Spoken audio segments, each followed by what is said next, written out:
Alright, ladies and gentlemen, friends and fellow gamers, welcome back to Adventure with Roger. Today we're going to be talking about some of my favorite MMORPGs to revisit when I feel like I just want to go back in time a little bit and revisit some good memories. These selections will be in no particular order really, but nevertheless, they are all good in their own way and will bring back some kind of feelers in one way or another, and we'll talk about that as well. But before we get started, I just want to give a shout out to Prolific, my very first Patreon member. Thank you so much, Prolific. Let me give you a virtual high five. Thank you, sir. Really appreciate it. And I also want to give a shout out to everyone that subscribed to this channel.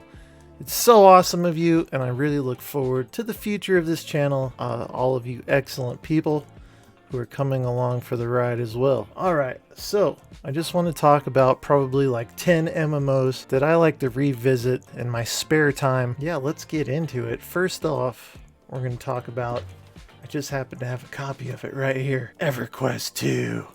Let's open up this box of magic, shall we? Just kidding. So, sharpen your weapons, practice your magic, and join thousands of other adventurers online the quest of a lifetime. Now, I gotta say guys, when this game first came out, it was amazing. There was nothing else out there like it. It had like this very distinctive like graphics to it. It had just a completely made up fantasy world, the world of Norath. And of course, if you were coming at it from EverQuest 1, the predecessor, you'd know all about the races already.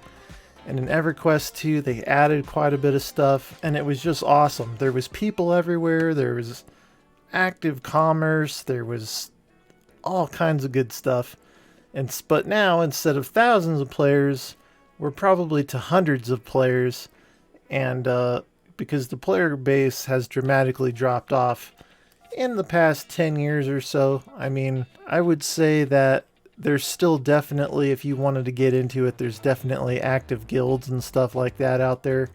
And it's also a very great game as a solo player because you can, I made a video about this game a few months ago. If you want to check out my channel, it's EverQuest 2. Go ahead and just give it a watch. It will show you the gameplay and give you a lot of pros and cons about it.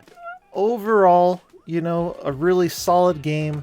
I'd say thousands of hours of solid content, never-ending bad guys, all kinds of great dungeons. Cannot not go wrong with EverQuest 2. Alright, so that being said, we have to mention EverQuest 1 because even today, after 20 or 30 years, EverQuest 1 is still really solid. You just have to put up with an archaic interface and maybe talking to NPCs to actually get quests done, which can be a bit of a chore because I can't remember all those key codes and stuff like that on the keyboard. This is a long time ago. I mean, give me a break. Alright, so the next one up I gotta mention, guys, is Lineage 2. Now, everybody knows how I feel about Lineage 2. I think it's a fun game. However, in this day and age, I have a hard time recommending it because of the bots issue. There's just bots everywhere. And it's, first of all, the economy in Lineage 2 has never worked. However, Lineage 2 has some of the best music and immersiveness in any game I've ever played in my life. And it's worth checking out just to see what it was about. If you've never played it, I'd say play it, but give it like an arm's length reach. Don't get super committed to it because in the end, the economy doesn't work. Nowadays in 2021, the graphics are kind of obsolete as well as a lot of other things about it. It's still a fun game. It's still fun to explore. It's worth checking out. Just remember to keep it at an arm's length. Alright, next up on the list, Guild Wars 1 and Guild Wars 2. Guild Wars 1 and 2, totally different games. However, both worth mentioning. Guild Wars 1, when it first came out, was revolutionary. It had probably the best PvP in any game at the time it came out. And also, one of the upsides about it was it had, for its day, tremendously great graphics compared to any other MMO out there. A lot of people might argue with me on this point, but it was tremendously immersive. Even in the beginning area, in the very beginning of the game where you first log in, there's like this separate path you can go through that's low level, and it really teaches you about the game and gives you some basics before you go off into the whole game. And even in that small area, the graphics, the small dungeons, and the path of getting from point A to point B was an adventure. And I really enjoyed that about Guild Wars 1. However, when it came to endgame in Guild Wars 1, which was PvP, and the PvE aspect of it was still really good, but the PvP in it, if you wanted to get involved with that, the community was the most toxic thing I've ever run into in my entire life as a gamer in Guild Wars 1. I don't know what it was, but oh my goodness, people would just tear people to shreds. I'm talking, I remember full-grown men crying from playing Guild Wars 1. Oh my goodness. Ah. Okay, Guild Wars 2. To this day, one of the best MMOs ever made. You can play it, has a subscription fee. However, great game, regardless if you're a solo player or you want to group up in a guild with other individuals. More content than you can shake a stick at. Every section of the map that you go into in Guild Wars 2 has everything you can think of that you want to do in an MMO. I mean, great game. I'm going to have to move on because we got a lot of games to go through. But Guild Wars 1 and Guild Wars 2, to this day, I highly recommend checking these games out. Number 4 on the list, remember this is no particular order, I got to mention Neverwinter. Now Neverwinter is a game that I've had a lot of conflict with in the past. However, I can still recommend it to this day because the gameplay is really fun. You can run through dungeons. It's kind of like you're set in a home city, but then all the dungeons are instanced and kind of linear, not terribly bad, but kind of. However, the combat and the bad guys in the game are incredibly fun. The combat's incredibly fun. There's mounts, there's achievements, there's a mail system, there's marketplace that's very functional and works great to this day. It's not as popular. It doesn't have the population it once did, just like every MMO goes through slumps. However, it can be pay to win if you want it to be. I don't recommend that. However, a lot of people would rather spend money than take extra time to do things, and that's completely optional and up to them because let's face it, nowadays in 2021, guys, not everyone has the time to sit around and grind our favorite MMOs. I, for one, myself, have gone back to work, and my goodness, I wish I could spend more time behind the screen playing some of my favorite MMOs, but that's just the way life is right now. So Neverwinter, a great game to check out and revisit. Number 5 on the list, I'm going to have to go with Black Desert. Whoa, whoa, whoa, whoa. Stop throwing things at me, guys. No, Black Desert, guys, let's be honest. Blackwood Desert is 100% pay to play. I mean, if they say it's free to play, it's because... Oh my goodness, it's because it's not. You know what I'm saying? Anyways, Black Desert, guys. Great graphics, great storyline, endless amount of quests, endless amount of grind spots, all kinds of different bad guys. The map is beautiful, the character development is great, everything in the game is RNG. So if you don't like RNG, maybe don't start this game for the first time, but I definitely recommend it.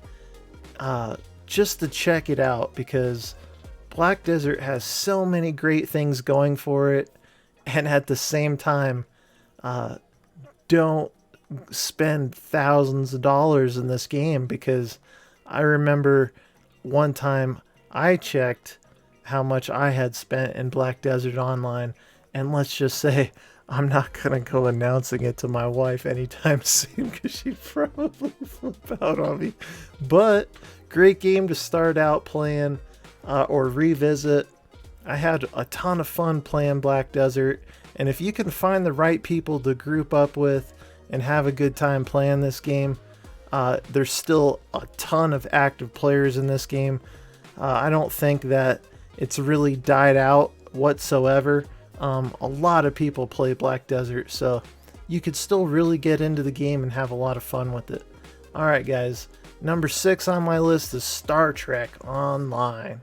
Now I gotta say guys, when Star Trek, don't throw things at me, alright? When Star Trek first came out, I remember I bought it. I had a digital, still have it around here somewhere. I don't know what I did with it, but the game was god awful when it first came out. It was so bad. It was so disappointing. I remember I had one friend of mine in real life. We were really excited about playing Star Trek Online, and I mean, it was so bad. But now that it's been out for 10 or 15 years, it has gotten pretty solid. It's pretty good now, actually. You don't have to pay to play this game. You can play Star Trek Online 100% free, and you can have a ton of fun doing it. You get to fly around in your spaceship, you get to choose what faction you want to be, and there's all kinds of spaceships, all kinds of upgrades to your ships, everything you can think of that you would want to see in Star Trek Online. And also, you get to captain your crew. You get to go on planets. You get to do quests. It has really gone a long way. And I even enjoy the combat when you're not in your ship. So definitely check out Star Trek Online. But I do recommend keeping it at an arm's length, because again, it's one of those games where it can be 100% pay to play. And if you get too caught up into it, you're going to end up spending thousands of dollars. I'm not even joking. It gets really deep. The rabbit hole gets deep real quick with that game. So keep an eye on it. Keep an eye on your wallet with that game, guys, but have some fun playing it. Highly recommend checking out Star Trek Online at least once, especially if you're a Star Trek fan. Alright, number 7 on the list, I got Dark Age of Camelot, guys. Now, Dark Age of Camelot is a game that I played for years, and I loved everything about it. I loved the fantasy world that they created. I loved the music. I loved everything about this game. Let's grab a little drink here. Oh yeah. Dark Age of Camelot. No, seriously. Great game. You could play one of 3 factions. The PvP was second to none when this game came out. Second to none. Depending on what level you were, you could go into a different realm versus realm warfare and battleground area, and it just had everything you wanted it to have. They actually had mobs you could kill inside the realm versus what realm or battleground area, whatever you want to call it. And then on top of that, on top of having battlegrounds for each 10 levels, they had what they called the frontiers. And the frontiers was more for the max level people, but it was all out. If you see anybody from the opposite faction, you could try to kill them. The frontiers had all kinds of cool little objectives and cool little castles and keeps and all that stuff. Definitely something you see in like more modern games like Guild Wars 2. Anyways, Dark Age of Camelot was a trendsetter. Anyone who enjoyed PvP in an MMO, you will hear them talk about Dark Age of Camelot, the realm rank system, and the Trials of Atlantis were just amazing. Anyways, great game to this day. If you want to check out Dark Age of Camelot, definitely get on the forums, try and find an active guild, and get involved in that game. Can't speak highly enough about it. Alright, number 8 on the list, I gotta mention real quick, Entropia Universe. This is one of my personal favorites, and it's a very niche game, I would say. Definitely pay to play. It actually is a game that uses real life currency as currency in the game. If you want to learn more about Entropia Universe, check out some of my videos I have on my channel about Entropia Universe. It doesn't hold your hand. It's a very hard MMO to get into, and I recommend it only if you are seriously obsessed with sci-fi. You want to play a game that has real world currency involved in the game. It's not crypto, however, it is real world currency, and if you're willing to explore a world that is very unforgiving. Alright, number 9, I gotta mention Star Wars The Old Republic. I love Star Wars The Old Republic. I'm a huge Star Wars fan. I've been a huge Star Wars fan since I was 5 years old. There's nothing I wouldn't do for Star Wars. I gotta have my Star Wars fix, and I gotta have it when I gotta have it. And as far as questing, storylines, voice acted quests, cool combat, mounts, and everything else, we no longer have Star Wars Galaxies, so we have to go Star Wars The Old Republic. This game will not disappoint you if you are a Star Wars fan. The leveling up process and going through the quests for all the different classes that the game has is just an experience unlike any other I've ever had in any game. I love all of the class quests. They're all 100% voice acted, and the game is amazing. I still play Star Wars The Old Republic some to this day, just to go through some of those storylines. I love it to death. And they keep coming out with new content, and honestly, some of the new content that they've come out with in the past 5 years is really awesome. Really awesome. If it wasn't for the game kind of aging poorly, the stories that they've written for some of the new content are so great. I am surprised to this day that more people don't play that game. I think that it has kind of a weird stigma about it because the way Star Wars Galaxies got shut down, and a lot of people to this day are so pissed about it that they kind of badmouth the Old Republic, and yeah, that's all I really need to say about it. But definitely, if you're a Star Wars fan, check out Star Wars The Old Republic. You won't be disappointed. Number 10 on my list, I gotta give a shout out to EVE Online. EVE Online's one of my favorite MMOs of all time, hands down, to this day. If you need your sci-fi fix, if you want to explore galaxies in a strange, unknown galaxy far, far away, this is the game for you. However, there is a time involvement with EVE Online unlike any other game you will ever experience in your life. You could play EVE Online for 10 years and never reach the same plateau that others in the game who have been playing it since it first came out, and there are still a lot of players like that in EVE Online. It's a very niche game, just like some of the others that I've mentioned. However, if you're a space, if you want to be a capsuleer and you want to fly some cool spaceships and play a game that's unlike any other game out there that you've encountered so far, give EVE Online a try. You probably won't be disappointed. You'll probably have a great time playing. Alright guys, this video is getting out of control. I want to say thank you so much to everybody who's watched it to the end. Thanks so much for being here. My name's Roger. Those are my choices for some of my throwback MMOs that I really like to go back to and visit now and then. Check out the links in the description, guys. Don't forget to subscribe. Don't forget to get that thumbs up button. Give the video a like for that YouTube algorithm. And check out the links in the description to the Discord, to my Patreon, where you can throw me a couple bucks per month if you'd like to. Thank you so much for being here. My name's Roger, and I'll see you on the next adventure. Take care of yourself, everybody.